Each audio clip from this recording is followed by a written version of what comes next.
नमस्कार सुधी बंधुरा, आशा करी सबाई खूब भालो आछेन। नाना रंगेर गल्पेर आसरे आपनादेर सबाइके स्वागत। नाना रंगेर गल्पेर आसरेर आजकेर गल्प बुद्धदेव गुहर लेखा स्वामी हवा।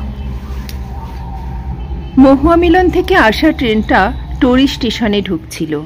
स्मिता एबं आमी नीचू प्लैटफर्मेर उपरे दाड़िয়েছিলাম। आज हाटबार, खूब भीड़ प्लैटफर्मे। नाना जायगा थेके हाट करते एसेछिलो ओराव, मुंडा, भोक्ता, कोल्हरो। सुमन सुटकेसटा हाथे करे नामालो, नेमेई दौड़े एलो आमादेर दिके। एसे स्मिताके बोल्लो, केमन आछो बौदी? स्मिता बोल्लो, केमन करे भालो थाकी बोलो, तुमी एतदिन काछे छिले ना। सुमन हासलो, आमिओ हासलाम। एरपर सुमन आमाके बोल्लो, रोल्स रयसटा এনেছো तो? बोल्लाम, এনেছি। तबे चलो। स्टेशनेर बाइरे बेरिये आमार लज्जर अस्टिन गाड़ीटार पिछनेर दरजा खुले सुमन उठे बसलो। पाशे स्मिता, आमी ड्राइविंग सीटे आसीन हलाम। बसंतेर दिन, हु करे हावा आसछिलो। पड़ন্ত रোদ্দুর सेगुन गाछेर बड़ बड़ हाथिर कानेर मतो पातार पिछने पड़ाते सिঁদুরে रंगा देखाচ্ছিল पातागुलोके। महुआर गन्ध भासছিল, ठोट मुख चरचर करछिलो रुखु बातासे। स्मिता बोल्लो, तारपर मा बाबा बियेर कथा कि बोललेन? सुमन बोल्लो, धुत, से मा बाबाई जानेन। आहा, लज्जाय जेन मरे गेले तुमी। ओके गाले टुस्की मेरे बोल्लो स्मिता। आमी लातेहारेर दिके मोड़ निलाम, किन्तु लातेहारे जाबो ना। चांदोयारी एक प्रान्ते आमार कोयार्टार, सुमनेरो पाशापाशि। सरकारी चाकरिते एई रकम जंगले जायगाय जेमन कोयार्टार होते पारे तेमोनी। कोयार्टारे पौंछे गाड़ीटा खापड़ार चालेर एकचाला ग्यारेजे ढुकिये दिलाम। स्मिता सुमनके बोल्लो, तोमार बाहन छोटुआके बोले दिएछि काल भोरे चले आसते। आज सकालेও एकबार एसे घरदोर धुए मुछे गेছে। चानुके टुल पेते सामने बसिए रेखेছিলাম सब समय, पाछे किछु खोया যায় তোমার। सुमन उत्तेजित হয়ে বলল, चानू चानू কোথায় चानू? ততক্ষণে সুমনের গলা শুনতে পেয়ে চানু টালমাটাল পায়ে দৌড়ে এলো বুধাইয়ের মায়ের হেফাজত থেকে ছাড়া পেয়ে। বলল, সুমন কাকু তোমার সঙ্গে আরি। সুমন সুটকেসটা নামিয়ে রেখেই চানুকে এক ঝটকায় কোলে তুলে নিয়ে বলল, তাহলে আমি মরেই যাব।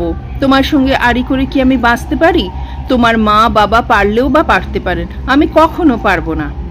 চানু অত বোঝে না, 4 বছর বয়স তার মোটে। সে বলল, আরি আরি আরি। स्मिता सुमन एवं आमिও हेसे उठलाम। स्मिता बोल्लो सुमनके, जामा कापड़ छेड़े मुख हाथ धुए नाओ, दुपुरे खेয়েছিলে কোথাও? দুপুরে আর কোথায় খাবো, যা হতচ্ছাড়া লাইন। এসব জঙ্গলের জায়গা তোমাদের মতো কবি কবি লোকের পক্ষেই ভালো লাগার।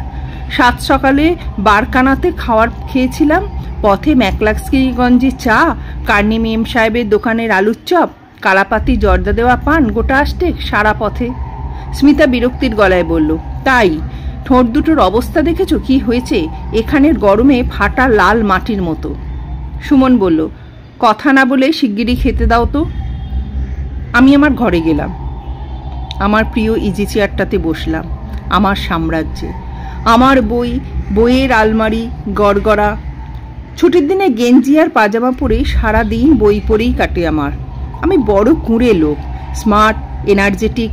সামাজিক বলতে যেসব গুণ বোঝানো হয় তার কোনো গুণই আমার নেই। আক্ষেপও নেই না থাকার জন্যে। তবে এই চাঁদোয়াটরিতে সরকারি কাজে বদলি হয়ে এসে পড়ার পরই বেশ নার্ভাস হয়ে পড়েছিলাম স্মিতার জন্যে। আমি তো সারাদিন কাজকর্ম নিয়ে থাকবো, অবসর সময় বই পড়ব, কিন্তু আমার চেয়ে 10 বছরের ছোট সম্বন্ধ করে বিয়ে করা স্ত্রী স্মিতা, তার সময় কি করে কাটবে? ভাগ্যিস চানু হয়েছিল। এখানে যখন আসি তখন চানুর বয়স 15 মাস। তবুও একটা নরম খেলনা ছিল স্মিতার, যে খেলনাটাকে খাইয়ে দাইয়ে ঘুম পাড়িয়ে চোখ রাঙিয়ে ওর সময় কেটে যেত। সময় তবুও কাটতো কিনা জানি না, যদি সুমন এখানে বদলি হয়ে না আসতো। বয়সে সুমন আর স্মিতা সমানই হবে। পাশের কোয়ার্টারে ও একা এসে উঠল। প্রথম হাত পুড়িয়ে খাওয়ার চেষ্টা করলো, কিন্তু অভ্যেস ছিল না রান্না করার। অচিরে স্মিতার সঙ্গে ওর একটা প্রগাঢ় সখ্যতা গড়ে উঠল। যদিও বৌদি বলে ডাকতো সুমন স্মিতাকে, কিন্তু ওরা যে কত বড় বন্ধু একে অন্যের তা আমার মতো কেউই জানতো না। সুমনকে পেয়ে স্মিতার যত ছেলে মানুষই শখ ছিল সব মাথা চারা দিয়ে উঠতে লাগলো। পলাশ গাছে উঠে ফুল পাড়ত স্মিতা কোমরে শাড়ি জড়িয়ে সুমনের সঙ্গে। করুর পথে আমঝরিয়ার বাংলোয় মুনলাইট পিকনিক করত। লাতেহারের কাছে বহু বছর আগে পরিত্যক্ত কলিয়ারির আশেপাশে ঘুরে ঘুরে শীতের দুপুরে ছেলে মানুষই প্রত্নতাত্ত্বিক পর্যবেক্ষণ চালাতো। কখনো আমাকেও সঙ্গে নিয়ে যেত ওরা পিড়াপিড়ি করে, আমি না গেলে নিজেরাই যেত। আমিও নিশ্চিন্ত মনে কলকাতাতে ডালটনগঞ্জের সাপ্লাইয়ের দেওয়া অম্বুরি তামাক সেজে গড়গড়া নল হাতে একটা বই নিয়ে আরাম করে ইজি চেয়ারে বসতাম। ওদের সঙ্গে যেতে হলো না একথা ভেবে আশ্বস্ত হতাম। খাবার টেবিলে ডাক দিল স্মিতা, আমিও এসে বসলাম। সিঙ্গারা বানিয়েছে ও, ক্ষীরের পুলি, লাতেহারের পণ্ডিতজির দোকান থেকে সেওই আর কালা জামুন আনিয়েছে। গপ গপ করে খেতে খেতে সুমন বলল, আরো দাও বৌদি, তুমি এমন কিপটে হয়ে গেলে কি করে 1 মাসের মধ্যে? স্মিতা কপট রাগের সঙ্গে বলল, কিপটে আমি? মালখানগরের বোসের ঘরের মেয়ে ওইসব পাবে না আমার কাছে। সুমন আমাকে বলল, দেখছো রবিদা, ওই শুরু হলো। সর্বক্ষণ এমন এনিমি ক্যাম্পে থেকে থেকে আমার হাওড়া জেলার অরিজিনালিটি মাঠে মারা গেল। বাড়ি গিয়ে ভাত খেতে বসে পেঁয়াজ কাঁচা লঙ্কা ছাড়া খেতে পারি না দেখে মা আর দিদির তো চক্ষু স্থির। তোমাদের গল্প করতাম সব সময়। দিদিমা বললেন, সুমন তোকে শেষে ওই রিফিউজিগুলো আদিক্ষেতায় পেল। ছি ছি। কি বললে? স্মিতা এবার সত্যি বোধহয় রেগে উঠল। সুমন বলল, আহা রাগছো কেন? কি বললাম তাই শোনো। আমি বললাম বাঙালদের মন খুব ভালো হয় দিদিমা, খোলামেলা জায়গায় থাকতো তো, আকাশ জোড়া মাঠ, আদিগন্ত নদী, কত মাছ, কত ঘি, কত কি। দিদিমা বললেন, থাক থাক, ও রেফিউজি জমিদার ছেলে, ওসব গল্প আমাকে আর শোনাসনি, বহু শুনেছি। বলেই সুমন হাসতে লাগলো। ও ছেলে মানুষ, ওর মনে কোনো জটিলতা নেই, কিন্তু ও এই কথাটা না বললেই ভালো করতো। সকলেরই জমিদারি বা সচ্ছল অবস্থা না থাকলেও যাদের ছিল এরকম কথা শুনলে তাদের বড়ই লাগে। এখন বোধহয় লাগে না আর, প্রথম প্রথম লাগতো। এখন ব্যথার স্থান অবশ হয়ে গেছে, ক্ষত হয়েছে পুরনো। আমি অন্যমনস্ক হয়ে গেলাম। বরিশালে আমাদের দোতলা বাড়ির চওড়া বারান্দার পূর্ণিমার রাতে বসে আছি ইজি চেয়ারে। থামের ছায়াগুলো পড়েছে বারান্দাতে কালো হয়ে। দিঘির পাড়ের সার সার নারকেল গাছের পাতায় চাঁদের আলো চকচক করছে। সেরেস্তার দরজা জানলা বন্ধ। কুন্দনলালজি তার ঘরের সামনে চৌপায়ায় বসে দিলরুবাতে বাহারে সুর তুলছেন। গ্রামের লক্ষ্মীরা সন্ধ্যারতি শেষ করে শাঁখ বাজাচ্ছে। বাতাসে নারকেল পাতার নড়াচড়ার শব্দ। আরও কত কি গাছ, জামরুল গাছ, আম বাগান, লিচু গাছ, জলপাই গাছ, নিচে হাসনুহানা।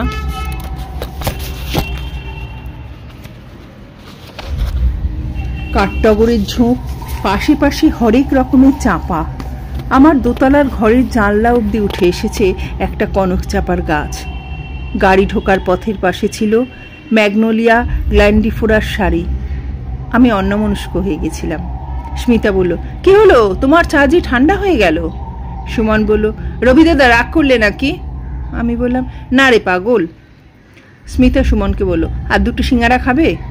সুমন বলল, দাও, কতদিন পরে তোমার হাতের খাবার খাচ্ছি। তারপর বলল, আসলে কলকাতায় গিয়ে তোমাদের গল্প, বিশেষ করে বৌদির গল্প সকলের কাছে এতই করেছি যে তোমাদের সকলেই হিংসে করতে শুরু করেছে, বৌদিকে তো বেশি করে। স্মিতা চায়ের কাপটা মুখের কাছে ধরেছিল। দেখলাম কাপের ওপর ওর 2টি টানা টানা কালো চোখ সুমনের ওই কথার সঙ্গে সঙ্গে চমকে উঠেই নিথর হয়ে গেল। চা খাওয়ার পর আমি আমার ঘরে ফিরে গেলাম। সুমন চানুকে কাঁধে করে স্মিতার সঙ্গে ওর কোয়ার্টারে গেল।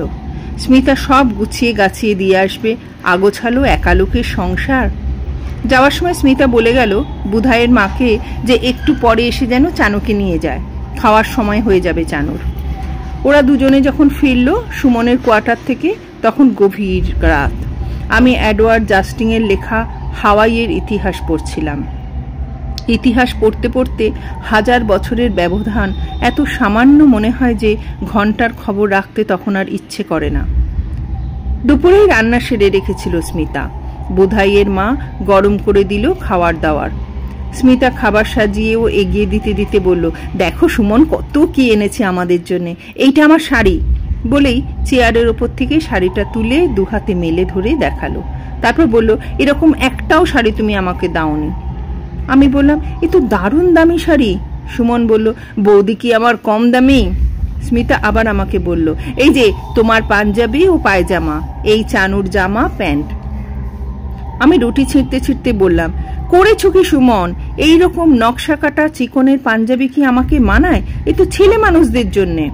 সুমন বলল, আপনি তো প্রায় 3 বছর কলকাতা যান না, এখন তো এই ক্রেজ, ঘাটের মরারা পর্যন্ত পড়ছে, আর আপনি তো কিশলয় এখনো। স্মিতা নরম গলায় বলল, এই যে শুনছো, দেখো। আমি বললাম, কি? এই দেখো আমার জন্য আরো কি এনেছে বলেই ছোট দুটো প্যাকেট খুলে আমার দিকে এগিয়ে দিল। দেখি একজোড়া বেদানার দানার মতো রুবির দুল আর একটা ইন্টিমেট পারফিউম, ছোট্ট। আমি সুমনকে বকলাম, বললাম, তুমি একটা স্পেন্ডথ্রিপ হয়ে গেছো, দিস ইজ ভেরি ব্যাড। সারা জীবন পড়ে আছে সামনে, বিয়ে করবে 2 দিন পর, এমন বেহিসেবের মতো খরচ করে কেউ? স্মিতা বলল, দেখো না, বেশি বেশি বড়লোক হয়েছেন। সুমন বলল, বড়লোকদের জন্য বড়লোকই না করলে কি চলে? খেতে খেতে আমি ভাবছিলাম, সুমন বেশ সুন্দর সপ্রতিভ কথা বলে, যা আমি কখনোই পারিনি, পারবো না। স্মিতার যে ওকে এত ভালো লাগে তার কারণ অনেক। চিঠিও নিশ্চয়ই ভালোই লেখে, আমার তো 1 লাইন লিখতেই গায়ে জ্বর আসে। আমাকে অবশ্য কখনো লেখেনি ও অফিসিয়াল ব্যাপারে চিঠি ছাড়া, তবে স্মিতাকে প্রায় 3-4টে করে চিঠি লিখত প্রতি সপ্তাহে, যতদিন ছিল না এখানে। এখানে ডাক পিয়নে চিঠি বিলি করে না, আমাদের অফিসের পিয়ন ছেদিলাল মাস্টার মশাইয়ের কাছ থেকে ডাক নিয়ে আসে রোজ। ভারী ভারী চিঠি আসত পুরু খামে। সুমনের সুন্দর হাতের লেখায় স্মিতার নাম লেখা থাকতো। কোনোদিন ছেদিলাল পোস্ট অফিসে যেতে দেরি করলে বুধায়ের মাকে পাঠাতো স্মিতা আমাকে মনে করিয়ে দিতে চিঠি আনার জন্যে। যে কদিন সুমন ছিল না, লক্ষ্য করলাম স্মিতা কেমন মনমরা হয়ে থাকতো। বেলা পড়ে এলে গাটা ধুয়ে পরিষ্কার পরিচ্ছন্ন হয়ে শাল জঙ্গল ও পাহাড়ের দিকে চেয়ে স্মিতা বাইরের সিঁড়ির ওপর বসে থাকতো। শেষ বিকেলের আলোর মতো নরম হয়ে আসতো ওর মুখের ভাব সুমনের চিঠি পড়তে পড়তে। ঘর থেকে আমি ওকে ডাকতাম, ও শুনতে পেত না, কোথায় যেন কত দূরে চলে যেত ও মনে মনে। সুমন শিগগিরই কলকাতা যাবে, ওর বিয়ে ঠিক করেছেন মা বাবা। সকালে রাঁচি গেছে ও নতুন স্কুটার ডেলিভারি নিতে। অফিস থেকে ফিরেছিলাম হেঁটেই। আমাদের অফিসটা কোয়ার্টারের কাছেই, 2 ফার্লং মতো। অফিস যাতায়াতের জন্য গাড়ি কখনোই নিই না, এক বর্ষা বাদলের দিন ছাড়া। আকাশে তখনও আলো আছে, জঙ্গল থেকে শাল ফুলের গন্ধ ভেসে আসছে হাওয়ায়, তার সঙ্গে মহুয়া এবং করঞ্জের গন্ধ। পথের পাশে জঙ্গলের শাড়ি পরে ফুল দাওয়াইয়ের লাল ঝাড়ে মিনি লঙ্কার মতো লাল লাল ফুল এসেছে। মাঝে মাঝে কিশোরীর নরম স্বপ্নের মতো ফিকে বেগুনি জিরহুলের ঝোপ। লাতেহারের দিক থেকে একটা ট্রাক জোরে চলে গেল চাঁদোয়ার দিকে। লাল ধুলো উড়ল, মেঘ হলো ধুলোর। তারপর আলতো হয়ে ভাসতে ভাসতে পথের দুপাশের পাতায় গাছে ফিস ফিস করে চেপে বসল। মিশর যে আসছিলেন সাইকেল নিয়ে বস্তির দিক থেকে, হাওয়াতে তার টিকি উঠছিল, দেহাতি খদ্দরের নীল পাঞ্জাবি আর ধুতি পরে। দূর থেকে আমাকে দেখে বললেন, প্রণাম বাবু। আমি বললাম, প্রণাম। হিন্দিটা আমি তখনও যথেষ্ট রপ্ত করতে পারিনি। সেদিকে সুমন পটু পানের দোকানের সামনে সাইকেলে ঠেস দিয়ে দাঁড়িয়ে জর্দা পান খেতে খেতে ওর সমবয়সী স্থানীয় ছেলেদের সঙ্গে এমন ঠেঠ হিন্দিতে গল্প করে অথবা হিন্দি সিনেমার গান গায় যে কে বলবে ও স্থানীয় লোক নয়। সব মানুষকে আপন করে নেওয়ার একটা আশ্চর্য সহজাত ক্ষমতা আছে সুমনের। ওর মধ্যে অনেক কিছু ভালো জিনিসই আছে যা আমার মধ্যে নেই। মিশরজি সাইকেলের টায়ারে কিরকির শব্দ করে নামলেন, বললেন, হালচাল সব ঠিক কে বা? আমি বললাম, ঠিককেই হ্যাঁ। সুমনবাবু কি কলকাতা সে শাদি করিয়ে আসলেন এবার? আমি অবাক হয়ে বললাম, না তো। मिशोर जी अबाक हुए बोलें, अब भी जाते देखा उनका स्कूटर में, पीछू में कोई खूबसूरत औरत थी, बड़ी प्यार से सुमन बाबू को पकड़ के बैठी हुई थी। हमें अबाक हुलाम, बोलाम नहीं तो बिये तो करेनी। ताज्जुब की बात, तब सुमन बाबू को साथ में वो कौन थी? আমার মুখ ফসকে হঠাৎ বেরিয়ে এলো, मेरा बीवी भी हो नहीं सकती, দুজনের মধ্যে খুব দোস্তি। মেহেরজি বলেন, अजीब आदमी है आप बड़ो बाबू। दोस्ती और प्यार कखनो एक है और मर्द और औरतेर मध्य की दोस्ती है बड़ा बाबू? खाली प्यार ही होबे। तारपरी हो हो करे हेसे उठलें, आप बड़ी ह्यूमरस आदमी हैं, नहीं तो निजे धर्मपत्नी के बारे में ऐसी मजाक क्यों करते पारे कभी? আমার মুখ থেকে প্রায় বেরিয়ে এসেছিল যে মজাক করিনি আমি, কিন্তু পরক্ষণেই মনে পড়ে গেল স্মিতা সব সময় আমাকে বলে, তুমি খুব বোকা, কোথায় কি বলতে হয় জানো না। সত্যি বড় বোকা আমি। বাড়ি ফিরেই জানতে পারলাম যে সত্যিই আমি মজাকই করিনি। রাঁচি থেকে নতুন স্কুটার ডেলিভারি নিয়ে এসেই সুমন্তার বৌদিকে পিছনে চড়িয়ে টরি থেকে বাঘড়া মোড়ে যে পথটা চলে গেছে তার মাঝামাঝি জায়গার গভীর জঙ্গলের মাঝে বরাহা দেবতার থানে পুজো চড়াতে গেছে। চানুটা কান্নাকাটি করছিল, আমাকে বলল বল খেলতে। আমি সব পারি না, তবুও চাটা খেয়ে বুধায়ের মাকে বাড়ির কাজ করতে বলে আদর্শ বাবার মতো চানুর সঙ্গে ওর লাল রঙের রবারের বল নিয়ে কোয়ার্টারের পিছনের মাঠে বল খেলতে লাগলাম। আমার মন পড়েছিল হাওয়াইয়ের রাজা কামেহামেহার রাজত্বে। অন্যমনস্ক থাকায় অচিরে বলটা লাফাতে লাফাতে কুঁয়োয় গিয়ে পড়ল। বালতি নামিয়ে অনেক চেষ্টা করেও ওঠাতে পারলাম না বলটাকে। চানু কাঁদতে কাঁদতে বলল, সুমন কাকা তুলে দিয়েছিল, তুমি পারলে না, তুমি কিচ্ছু পারো না বাবা। আমি হাঁপ ছেড়ে বাঁচলাম, বললাম সুমন কাকা এসেই তুলে দেবে। তারপর চানুকে আবার বুধাইয়ের মায়ের জিম্মাতে দিয়ে আমি আমার ইজি চেয়ারে শায়িত হয়ে রাজে কামেহামেহার কাছে ফিরে গেলাম। ওদের ফিরতে বেশ রাত হলো। স্মিতার শাড়ি এলোমেলো, ধুলো লাগা বিশ্বস্ত্র চুল, খোঁপায় দলিত জংলি ফুল, আর মুখে কি এক গভীর আনন্দের ছাপ। সুমন বলল স্কুটারটা খারাপ হয়ে গেছিল বাঘের জঙ্গলে। কি ভয় যে করছিল কি বলবো। বাঘের জন্য নয়, বড় স্ত্রীকে নিয়ে এত রাত হলো বলে। আমি বললাম ফাজিল। চানু বলল, এক্ষুনি আমার বল তুলে দাও সুমন কাকু, বাবা তো না কিচ্ছু পারে না, বল পড়ে গেছে কুয়োর মধ্যে। সুমন ওই অন্ধকারেই টর্চ হাতে করে কুয়ো পাড়ে গিয়ে চানুর বল তুলে নিয়ে এলো। তারপর রাতের খাওয়া দাওয়া সেরে চলে গেল। সে রাতে স্মিতাকে আদর করতে যেতেই ও বলল, আজ থাক লক্ষ্মীটি, আজ ভীষণ ঘুম পাচ্ছে। ওর সুন্দর ছিপছিপে এলানো শরীর, গভীর নিঃশ্বাস, ওর বুকের খাঁজে সুমনের দেওয়া ইন্টিমেট পারফিউমের গন্ধ, সব মিলেমিশে ওকে বিয়ের রাতে স্মিতার মতো মনে হচ্ছিল। আমি কিছু বলার আগেই স্মিতা ঘুমিয়ে পড়ল। চাঁদের আলোর এক ফালি জানলা দিয়ে বিছানায় এসে পড়েছিল। স্মিতার মুখে বড় প্রশান্তি দেখলাম। খুব খুব খুব আদর খাওয়ার পর, আদরে পরম পরিতৃপ্ত হবার পর মেয়েদের মুখে যেমন দেখা যায়। আমার ঘুম আসছিল না। মিশেরজির দাঁতগুলো ফাঁক ফাঁক, পান খেয়ে খেয়ে কালো হয়ে গেছে সেগুলো, গায়ে দেহাতি ঘামের পুরুষালী গন্ধ। হঠাৎ মিশরজির উপর খুব রাগ হলো আমার। আমি ইজি চেয়ারে শুয়ে টেবিল লাইট জ্বালিয়ে রাতের অন্ধকারে প্রশান্ত মহাসাগর পেরিয়ে হাওয়াইয়ের রাজা কামেহামেহা ও রানী কাহুমানুর কাছে ফিরে গেলাম। খুব প্রশান্তি, ইতিহাসের মতো আনন্দের শান্তির আর কিছুই নেই। পরদিন চা খেতে খেতে স্মিতা বলল, সুমনের বিয়ের কথা লিখে আবার চিঠি দিয়েছেন ওর বাবা। কাল পরশু ওর এক কাকা আসবেন রাঁচি হয়ে ওর কাছে ওই ব্যাপারে আলাপ আলোচনা করতে। আমি কিন্তু খেতে বলে দিয়েছি তাকে, যেদিন আসবেন সেদিন রাতে। আমি বললাম, বেশ করেছো, না বললেই অন্যায় হতো। সুমনের কাকার চেহারাটা আমার একটুও ভালো লাগলো না। ভদ্রলোক ট্রেন থেকে নেমেই সকালের বাসে এসে নাকি এখানে নানা লোকের সঙ্গে দেখা করেছেন। সুমনের কাছে যখন অফিসে এসে পৌঁছন তখন বিকেল 4টে। রাতে যখন খেতে এলেন আমাদের বাড়ি তখনই তাকে দেখলাম। অশিক্ষিত বড় লোকদের চোখে মুখে যেমন একটা উদ্ধত নোংরা ভাব থাকে, এই ভদ্রলোকের মুখেও তেমন। বালিতে থাকেন, লোহা লক্করের ব্যবসা করেন। কালোয়ার ভদ্রলোক কেবলই স্মিতাকে লক্ষ্য করছিলেন, বেশ অভব্যভাবে। আমার মনে হলো উনি আসলে সুমনের বিয়ের কারণে আসেননি, এসেছেন স্মিতাকে দেখতে। খেতে খেতে অসম্মান ও অপমানে আমার কান লাল হয়ে উঠল।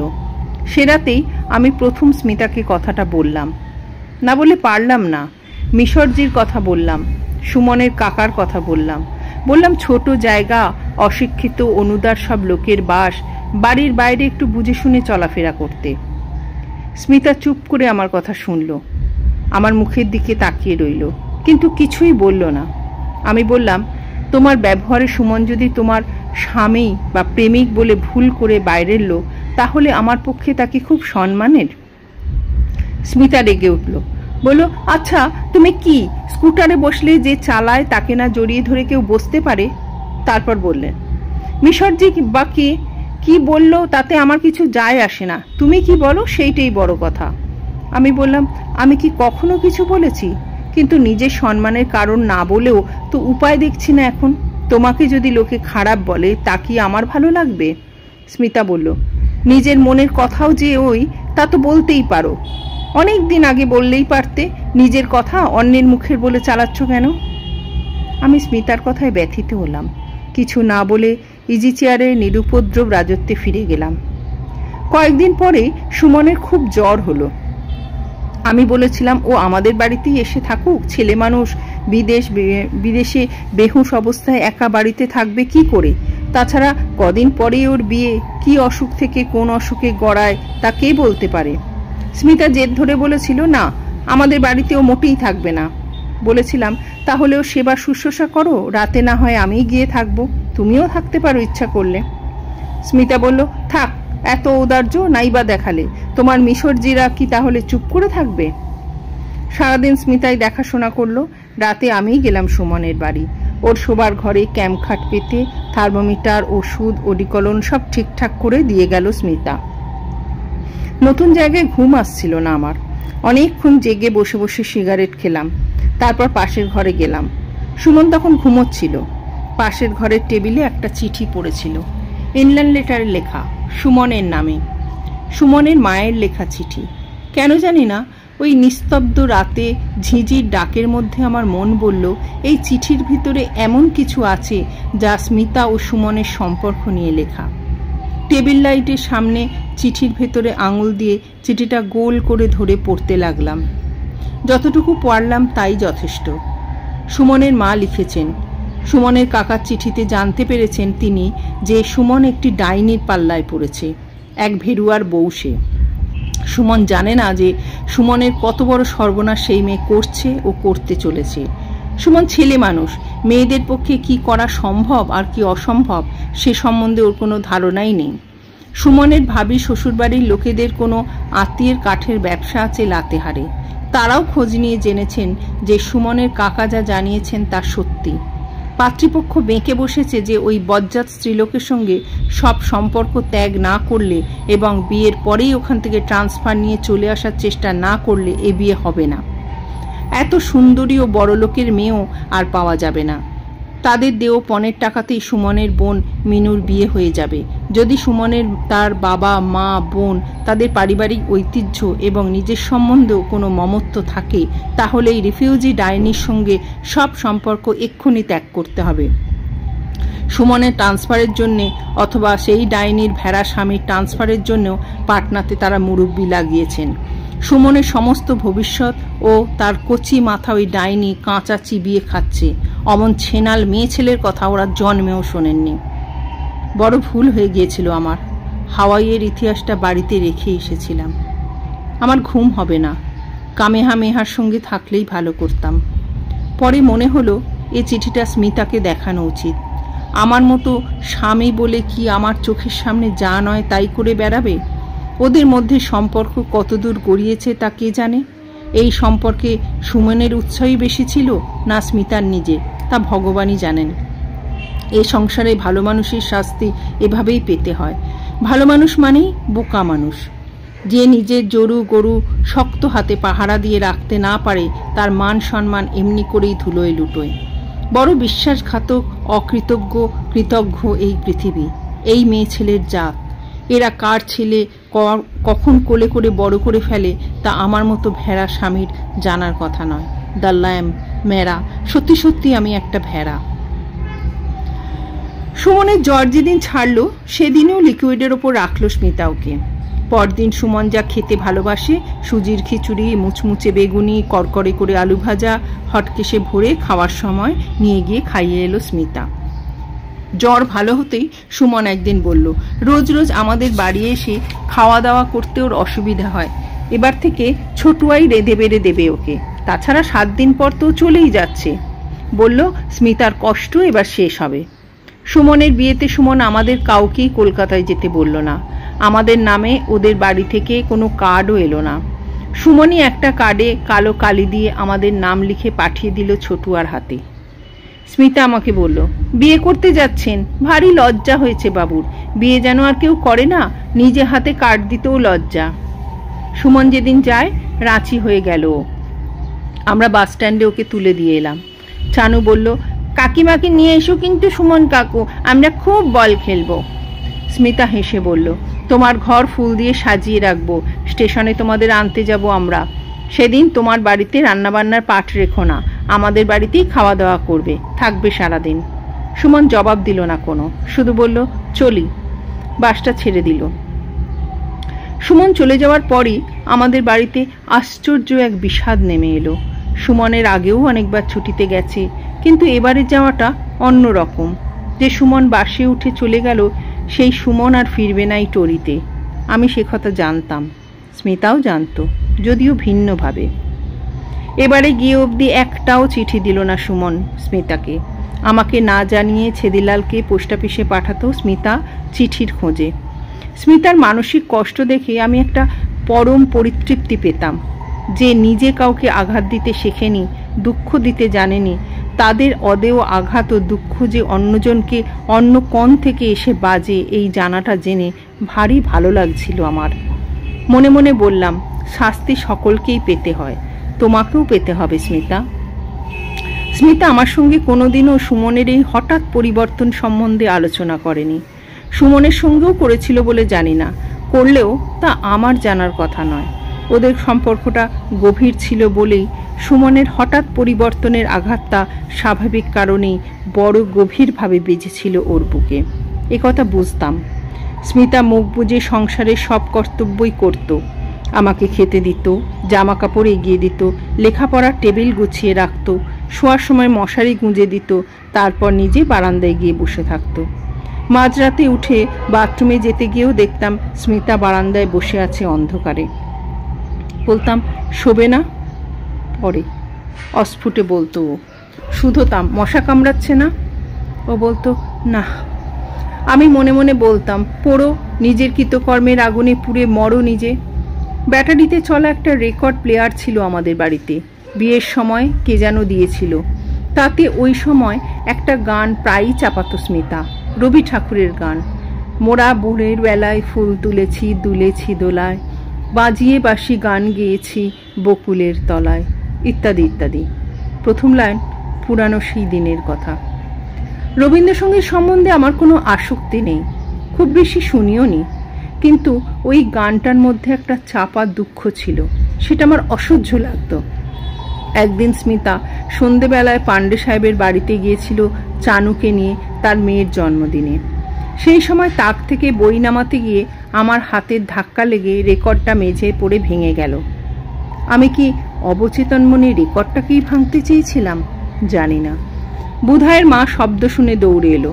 আমি বললাম, বই নামাতে গিয়ে পড়ে গেল, এগুলো তুলে রাখো, বৌদি এলে দেখে যে কি করবে বৌদি জানে। স্মিতা ফিরে এসে শুনল। ও ভাঙা টুকরোগুলোকে ফেলে না দিয়ে যত্ন করে তুলে রাখলো। আমাকে কিছুই বলল না, জবাবদিহিও চাইল না। আরেকটি বার আয় রে সখা, প্রাণের মাঝে আয়, মোরা সুখের দুঃখের কথা কব, প্রাণ জুড়াবে তাই। খেতে নাও বলে চেঁচিয়ে উঠলাম। কখনোই চেঁচাই না আমি, কিন্তু সে রাতে চেঁচালাম, কি জানি কেন। স্মিতা আমাকে খেতে দিল, চানুকে খাওয়ালো। আমি বললাম, খাবে না? নিরুত্তাপ নৈর্ব্যক্তিক গলায় বলল, তোমরা খাও, এই তো খেলাম, খিদে নেই, পরে খাবো। আমি বুঝতে পারছিলাম স্মিতা আমার কাছ থেকে অনেক দূরে চলে যাচ্ছে। বুধায়ের মা বলল, তুমি বিমার পড়বে মাইজি, কিছুই খাওয়া দাওয়া করছো না তুমি। স্মিতা ওকে থমকে বলল, তুমি চুপ করো তো, অনেক খাই। আমি আঁচাতে আঁচাতে ভাবছিলাম, সুমন চলে যাবার পর সত্যি অনেক রোগা হয়ে গেছে স্মিতা। কিন্তু কি বলবো, কেমন করে বলবো ভেবে পেলাম না। শুধু বললাম, নিজের শরীরের অযত্ন করলে নিজেই ঠকবে। স্মিতা আমার কথার কোনো জবাব দিল না। আমার হাতে লবঙ্গ দিল, রোজ যেমন দেয়, তারপর আমার সামনে থেকে নিঃশব্দে চলে গেল।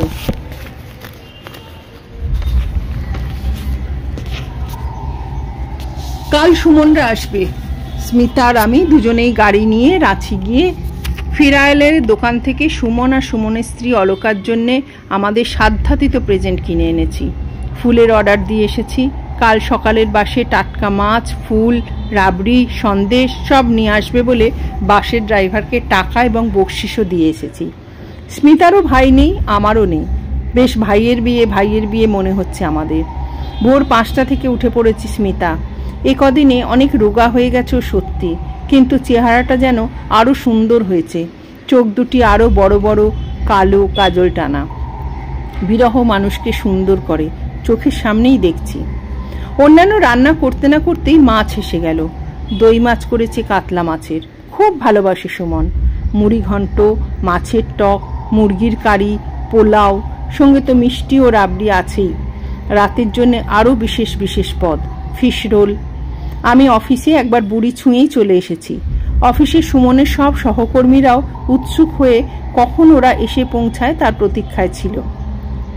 আমার এখানেই চলে আসতে বলেছি সকলকে, সুমনের বড় ভাই হিসেবে। ওদের সকলের জন্য মিষ্টি টিষ্টিও এনে রেখেছি, বউ দেখে মিষ্টি মুখ করে যাবে বলে। স্মিতা রান্নাবান্না এগিয়ে নিয়েই সুমনের কোয়ার্টারে গেল ফুলসজ্জার ঘর সাজাতে। নিজের আলমারি খুলে নতুন double bedsheet, bed cover, Dunlopillo বালিশ, মায় আমার সাধের কোলবালিশটিকেও পর্যন্ত ধোপা বাড়ির ওয়ার টোয়ার পরিয়ে ভদ্রস্ত করে নিয়ে চলে গেছে।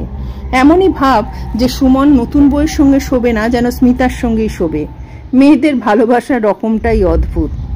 যে সময় ওদের আসবার কথা সে সময় ওরা এলো না। আমি দুবার খোঁজ নিলাম অফিসে কোনো ফোন এসেছে কিনা রাঁচি থেকে তা জানার জন্যে। রাঁচি এক্সপ্রেস ভোরেই পৌঁছায়। রাঁচি থেকে আসা সব বাসও চলে গেল। দুপুরে খাওয়া দাওয়া সব তৈরি। এমন সময় আমাদের অফিসের চৌধুরী এসে বলল যে তার কাছে সুমন চিঠি লিখেছে যে প্লেনে আসছে কলকাতা থেকে।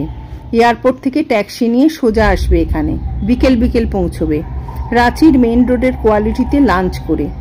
আমাকে কিছুই জানায়নি শুনে চৌধুরীও খুব অবাক হলো। স্মিতাকে জানালাম, বললাম চলো তাহলে, বসে থেকে আর লাভ কি হবে, আমরা খেয়েই নিই। স্মিতা আমাকে খেতে দিল, কিন্তু নিজে খেলো না। বলল সারাদিন রান্নাঘরে ছিলাম, গা বমি বমি লাগছে। মিতার এই খবর শুনে স্তম্ভিত হয়ে গেছিল। ওর আনত চোখে বড় ব্যথা দেখলাম।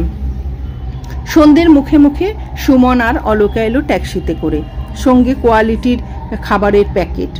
রাঁচির কোয়ালিটি থেকে তন্দুরি চিকেন আর নান নিয়ে এসেছে রাতের খাওয়ার জন্যে। এই খবরটা আমি আর স্মিতাকে দিলাম না। ওরা যেহেতু আমাদের বাড়িতে এলোই না, অফিসের সকলে ওখানেই গেল। বুধাইয়ের মা এবং আমি নিজে মিষ্টি টিষ্টি সব বই নিয়ে গেলাম ওর কোয়ার্টারে। সুমনের দাদা হিসেবে সকলকে যত্ন আত্তি করলাম। সকলে বলল, বৌদি কোথায়, ভাবিজি কোথায়? আমি বললাম আসছে। তারপর আমি নিজেই স্মিতাকে নিতে এলাম।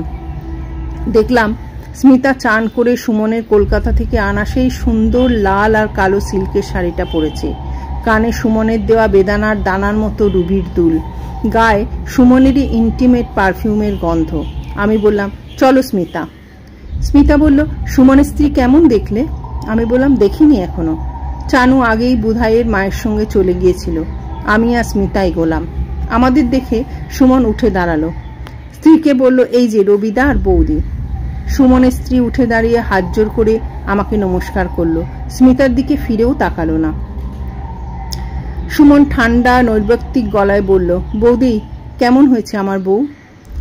স্মিতা মুখ নিচু করে বলল, ভালো, খুব ভালো। বলেই বলল, তোমরা খেতে রাত্রে আমাদের ওখানে যাবে তো? অলকা কাট কাট গলায় সুমনের দিকে তাকিয়ে বলল, রাতের খাবার তো নিয়ে এসেছি রাঁচি থেকে, কষ্ট করার কি দরকার ওদের?